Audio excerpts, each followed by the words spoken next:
কংগ্রেসের শ্রমিক সংগঠনের কার্যালয় দখল ঘিরে তুলকালাম। বর্তমান এবং বহিষ্কৃত প্রাক্তন সভাপতির হাতাহাতিতে জড়িয়ে পড়ে কংগ্রেসের শ্রমিক সংগঠনের দুই গোষ্ঠীর কর্মীরাও। পরিস্থিতি নিয়ন্ত্রণে আনল পুলিশ, আহত বেশ কয়েকজন। মালদার ইংরেজবাজার থানার রথবাড়ি এলাকার ঘটনার খবর পেয়ে পুলিশ এসে পরিস্থিতি নিয়ন্ত্রণে নিয়ে আসে। প্রয়াত শ্রমিক নেতা বিশ্বনাথ গুহ প্রধানমন্ত্রী ইন্দিরা গান্ধীর নামে কার্যালয় থেকে শ্রমিক সংগঠনের কাজকর্ম করতেন। প্রায় 18 বছর আগে নৃশংসভাবে খুন হয়েছিলেন বিশ্বনাথ গুহ। এরপর থেকে জেলা আইএনটিইউসির কাজকর্ম দেখতেন তার স্ত্রী লক্ষ্মী গুহ। সেই সময় লক্ষ্মী গুহকে সভাপতি করা হয়। বর্তমানে কংগ্রেস শ্রমিক সংগঠনের রাজ্য সভাপতি আমরুজ্জামান ঘোষণা করেছেন মালদা জেলা কংগ্রেস শ্রমিক সংগঠনের সভাপতি লক্ষ্মী গুহকে বদলে হবেন সঞ্জীব সাহা। সেই নির্দেশ মানতে নারাজ বিশ্বনাথ গুহর স্ত্রী লক্ষ্মী গুহ। সঞ্জীব সাহার নেতৃত্বে কর্মী সমর্থকরা কার্যালয় দখল করতে যায় রথবাড়ি এলাকায় বলে অভিযোগ। সেই সময় লক্ষ্মী গুহর দলবল এবং সঞ্জীব সাহার দলবলের মধ্যে সংঘর্ষ বাধে। দুই পক্ষের গণ্ডগোলের পর পরিস্থিতি সামাল দিতে বিশাল পুলিশ বাহিনী মোতায়েন করা হয় রথবাড়ি এলাকায়। তবে কার্যালয়টি কার তা নিয়ে প্রশ্ন থেকে গেল দলীয় কর্মীদের মধ্যে। লক্ষ্মী গুহর অভিযোগ তাকে মারধর করা হয়েছে। তিনি এখনও সভাপতি পদে রয়েছেন এবং কার্যালয়টি তার স্বামীর ব্যক্তিগত সম্পত্তি, এটা কোনো দলের নয়। অন্যদিকে দলীয় নির্দেশে সভাপতির পদে থাকা সঞ্জীব শাহ বলেন, তারা কার্যালয়ে ঢুকতে গেলে তাদের উপর লাঠিসোঁটা নিয়ে হামলা চালানো হয়। বেশ কয়েকজন আহত হয় এই ঘটনায়। এটা দলীয় কার্যালয়, এখানে জোর করে দখল করে রেখেছেন লক্ষ্মী গুহ। হয় ইউনিয়ন ভিত্তিক। আমার কাছে ইউনিয়ন আছে, আমার কাছে এখন অবধি 35টার মতন ইউনিয়ন আছে আইএনটিইউসি। আমার স্বামীর নামে বিশ্বনাথ গুহর নামে এই অফিসটা। যখন ইন্দিরা স্মৃতি শ্রমিক হয়েছিল, মারা গেছিল ইন্দিরাদি, তখন এই অফিসটাকে ইন্দিরা স্মৃতি শ্রমিক ভবন করেছে।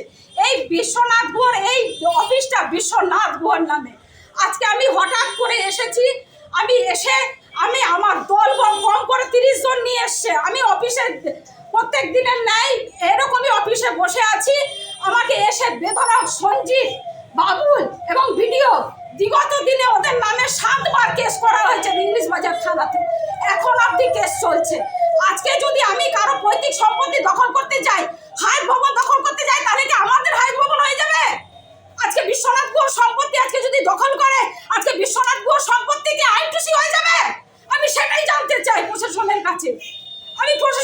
জানতে চাই, একটা মহিলা আমাকে বেধড়ক এসে 4 জন মিলে আজকে 60টা বছর থেকে আজকে জ্বালাচ্ছে আমাকে। আজকে 144 করেছিলাম, থানা জানে, কোর্ট জানে। আজকে আপনি সিভিক বসে আছে পাশের ঘরে। কংগ্রেসের অফিস নাকি? না, এটা কংগ্রেসের অফিস না, এটা কি ঈশা খানের অফিস? এটা কারো অফিস না, এটা বিশ্বনাথ গুহর ঐতিহ্য। আজকে 59 বছর হয়ে গেল। আজকে তার স্ত্রীকে মেরে ধরে আজকে লাঠি নিয়ে এসে রড দিয়ে দেখেন মেরে একদম করে দিল আমার মাথায়। এখন অবধি আমি কথা বলতে পারছি না, মাথা ঝিনঝিন করছে। আজকে আমি প্রশাসনকে বলতে চাই, কেন আমরা হেল্প পাবো না? আজকে বিশ্বনাথ গুহর ঐতিহ্য কংগ্রেস অফিস কোথায়? হচ্ছে এটা আইএনটিইউসি শ্রমিক ভবন অফিস, এটা আইএনটিইসি অফিস, এটা কারো পার্সোনাল অফিস না। এখানে যখন বিশ্বনাথ গুহ মারা যায়, কাজীকে প্রেসিডেন্ট করে আমরা মেনে নিলাম, নন্দুদেবাড়িকে প্রেসিডেন্ট করলো আমরা মেনে নিলাম, তারপর পর আবার কাজীকে করলো প্রেসিডেন্ট আমরা মেনে নিলাম, তারপরে লক্ষ্মী গুহকে করলো, ওটাও আমরা মেনে নিলাম। কিন্তু এখন উপর মহল থেকে রাজ্য প্রেসিডেন্ট আমাদের আইএনটিইউসির কামরুজ্জামান কামার সাহেব, উনি চেঞ্জ করেছে, ওনাকে আমাকে প্রেসিডেন্ট করেছে আইএনটিইউসির। এখন উনি কেন মানবে না? এটা কোনো আইএনটিইউসি কারো পৈতৃক সম্পত্তি না, এটা আমাদের শ্রমিকদের টাকা পয়সা জীবনে সবাই মিলে সবাই জমিয়ে সবাই হেল্প করে করা হয়েছে পার্টি। এটা কারো পৈতৃক সম্পত্তি না।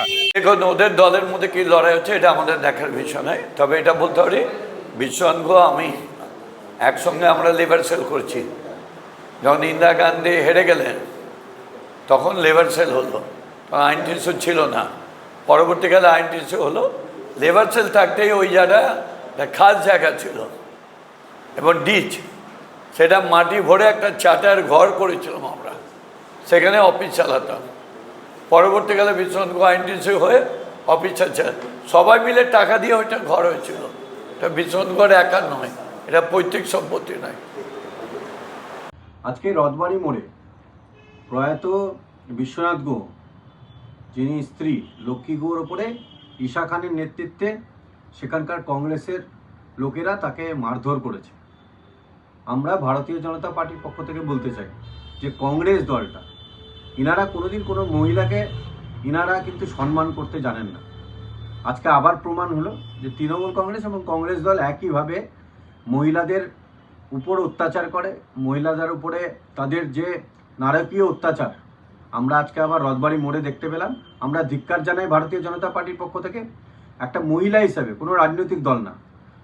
ব্যুরো রিপোর্ট, উত্তর বাংলা সংবাদ।